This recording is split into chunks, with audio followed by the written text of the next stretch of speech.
I've been doing real estate videos for about a year now, and I wanted to share with you guys 5 things to avoid when shooting real estate videos. The first thing, which I see very often in a whole bunch of real estate videos, is not to shoot all the way wide.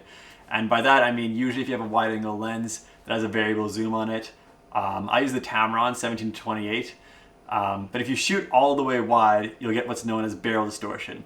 And even though you get more captured in the frame, the lines in the shot will look all warped and not straight, and it'll end up giving this very like amateur look, almost kind of like you shot it on a GoPro.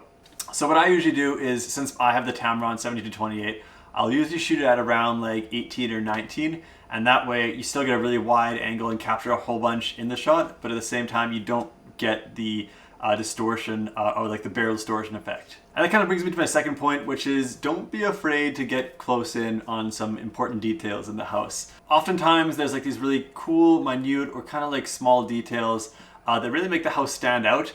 So I think it's very important to like kind of get those shots that really like highlight those like details or finishes. And a really good way to do this is use a really shallow depth of field. You know, open your aperture as far as it'll go oftentimes, and get a close-in shot of the item. Maybe it's like a sink, or some kind of like fancy backsplash, or maybe it's like a fancy like gas stove. You know, these kind of things can like really help your video stand out, and it makes a big difference than just like having a camera walking through the house with the lens all the way wide open. And this is the advantage of video compared to like photos, where it's like you have that opportunity to kind of like twist the viewer's arm into looking at what you want them to look at, you know, and like what makes the house stand out, like what makes it special. You have an opportunity as the videographer to highlight that shot that might not fit well into like the photos.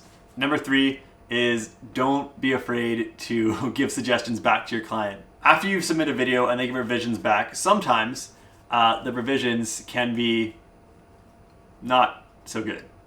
And I think after you've done a few houses and you get this experience shooting houses, you'll know what is good and what isn't. You know, and rather than just telling them that's a dumb idea, I don't want to make that change in the video, I think it's kind of important to kind of like make suggestions of what you know does work and what you think will make the video more successful. Because at the end of the day, it is your work, and if this video is successful for them and it helps them sell the house, you know, it's that much more important to help put out a good product there, rather than just like biting your tongue, saying, yeah, sure, we'll put like a 2-minute video of your dog at the beginning, and yeah, you're gonna pay me the same. It's with that, you know, it is really important to talk with your client and guide them to what you think will probably be the best video for them to use. And with that, you know, don't be afraid to get out of the box. Don't be afraid to kind of like take on creative ideas. But if you absolutely know that something will not work, do not be afraid to discuss it with your client. Number 3, don't ever pan. It's tempting. Everyone does it. Just don't pan. I mean, obviously, like when you're in a room or a space, the easiest thing to do is just pick up your camera and go all the way around. But it creates for the things a very like amateur and kind of detached feel. You know, at that point, they may as well be doing like some kind of like virtual tour, or just like, you know, zooming on a photograph and kind of like cross it. You know, I think like for movements, it's either like forwards most often, sometimes backwards, up, down. But if ever possible, avoid the pan. It doesn't help show off the house. It doesn't create like a nice natural movement of walking through the house. It's very easy to like lose your viewer's attention doing a pan, and it really takes away from the movement of the whole video. Number 4 is slow down. Now there's a couple of things I mean when I say this. The first being is quite literal. When you're doing your movements through the house, try and keep like the walk nice and slow and controlled. Give the viewer a chance to kind of see what you're looking at. Don't make the movement too rushed. It's so important to get the right pacing for the video, and it'll make all the difference in the final product.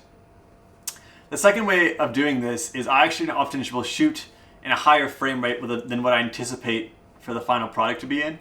So I'll usually shoot in 60 frames per second, and the final product will be in 24 frames per second. So when I bring it into editing, I'll automatically slow down the 60 frames per second footage to 24 frames per second, so the footage ends up being 40% of the original speed. Again, this kind of helps me, give me a lot more flexibility in the editing process, and it really helps me control the pace that I want in the real estate video.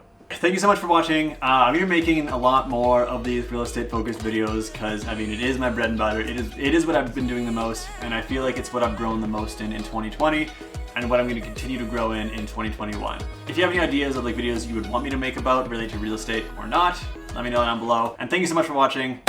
Until next time.